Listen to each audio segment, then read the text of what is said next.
I did a bad thing.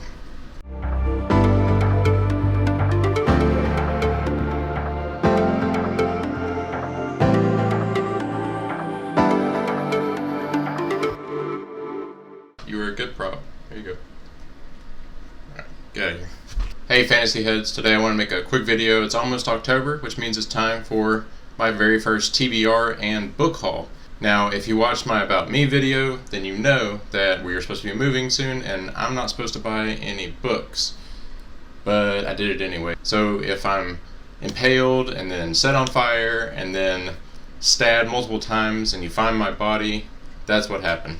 But let's be real, you're not going to find my body. But before we get into the book haul and TBR, I just wanted to update you real quick on what I did in September and kind of where I'm at. So September was Mistborn Era 2 and Warbreaker and Prince of Thorns.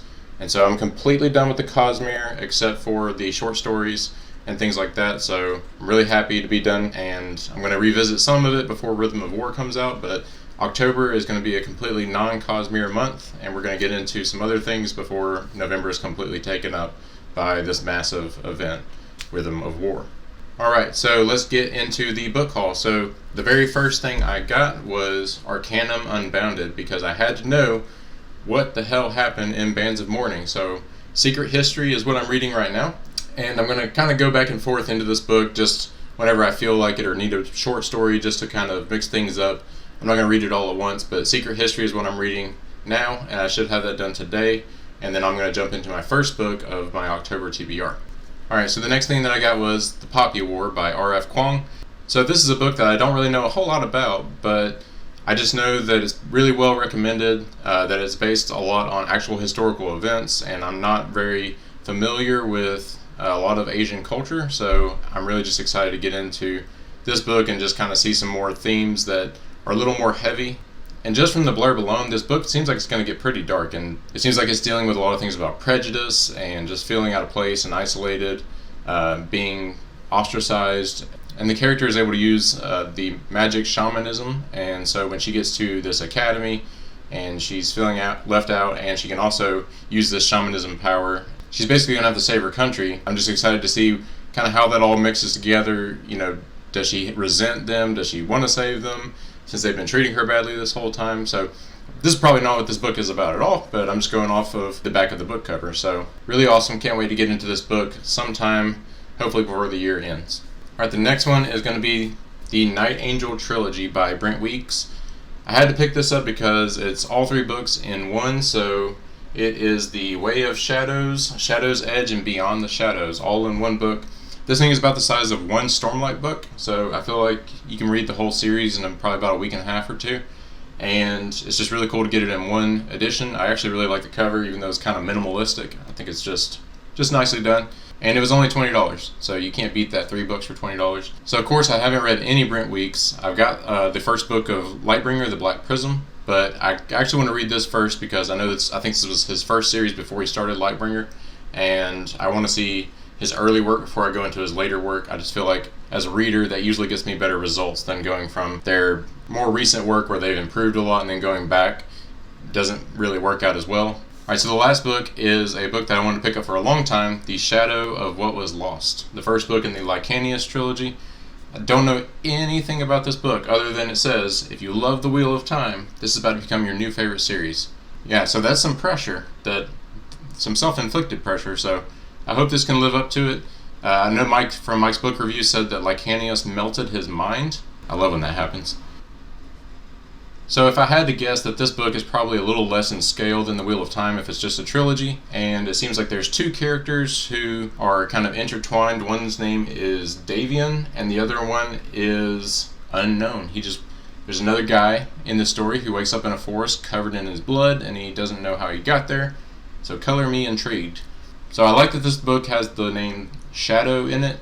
Makes me think of Wheel of Time. I'm really hoping that there's a lot of the just frantic nervousness, the fear that permeated the Wheel of Time, but I hope he ups that by 10 levels. So getting into October's TBR, this is actually the first book I'm going to read. So as soon as I finish Secret History, I'm going straight into The Shadow of What Was Lost, and then as soon as I finish, a review will be posted right after that. So stay tuned for that. I'm really excited to see if this actually lives up to the hype. Alright, the second book of my October TBR is going to be King of Thorns, the second book in Broken Empire. Jorg. Jorg. Man, I can't wait to see where he goes. The last book was just so fresh and just invigorating to see a character that was so nasty be your protagonist. And I know that we left him in a little bit of a better place, maybe, kinda, not really. I have heard that maybe he goes on a little bit of a redemption path. I'm okay with that. But just keep his nastiness. That's what I want to see. I want to see him continue to advance in the plot and where he's going in his status. And that just means that he can wreak havoc on a more massive scale, which, hell yeah, let's do it. Alright, so the third book is going to be The Last Argument of Kings, the final book in the First Law trilogy. Whew. So I've got mixed feelings on this series so far.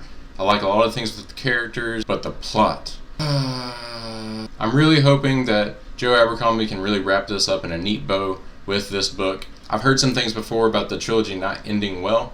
To me, the first two books didn't end well, and that might just be my reader expectations, but I really hope that we get some kind of plot resolution, some kind of satisfying ending here where it's not just subverting expectations. I want to see an actual resolution, whether it's what we want or what we don't want to happen. Whoever we're cheering for or not cheering for, I don't care. And I want to finally meet the big bad. I'm tired of him just being away. We don't even get any kind of anything. And to some people that may be what they want, but I want to know who the bad guy is. I'm not as invested if I had never met this guy Bethod. All I know is that he's just some brilliant guy and he's ruthless, but show me. Where's this witch that he has? Don't know. And the way the last book ended, it was fine as long as it pays off. If it doesn't pay off, then I just feel like I wasted my time. Like I said, I love the characters. I love how grungy and gritty. A lot of my complaints about other authors where the character development just feels like it just kind of skirts over the page and you don't feel it in your soul. Joe Abercrombie gets that down 100%. He does it so efficiently and just, Joe Abercrombie gets character right. That's what I'm trying to say. So this will be the third thing that I read, probably the third week of October, and then I will review that as well. And finally, we know it's spooky month, so we got to get something a little spooky, so I'm going with Summer Night, Dresden Files. Got to get some monsters, got to get some kind of weird stuff going on, a little campy vibe. I'm all for it. So last week of October, right around Halloween, this is what I'm going to be reading to put me into the spirit, and I'll be posting that review. Dresden, I am so excited. First two books were a little shaky. I actually liked the first book, but the second book was rough. That's no pun intended. Dresden, his development, just from book 1 to book 3 has already been really nice. So I just want to see him continue to go through some really tough shit and see how he comes out the other side and deals with that. So Summer Night, it seems like this is going to be more of a full-on mystery, a whodunit, but with fairies. And that is it. That's going to wrap up October. So going into November, I'm going to be rereading Oathbringer, which is probably going to take about a week and a half or two, just being honest. It's a 1,300-page book. And then Rhythm of War will come out, and that is about 2,000 words longer than Oathbringer, so that is going to be a tome. I'm going to go ahead and review Way of Kings and Words of Radiance before the end of October. And while I'm reading these other books, I will still be posting other reviews for other books that I've already finished, and just getting my thoughts out there. Mistborn Era 2 will be coming up shortly. I'm going to review the whole second trilogy and just kind of give some thoughts, and also give some warnings for people who have not read it before. Try to help your enjoyment a little bit by just giving you a little bit of info on what to expect. So that's all for today. I hope you continue to join me as I journey through all of these different stories. I really appreciate everybody watching and all the great discussion that's been going on recently. And stay tuned this week for more content coming your way. Y'all have a good one, and peace.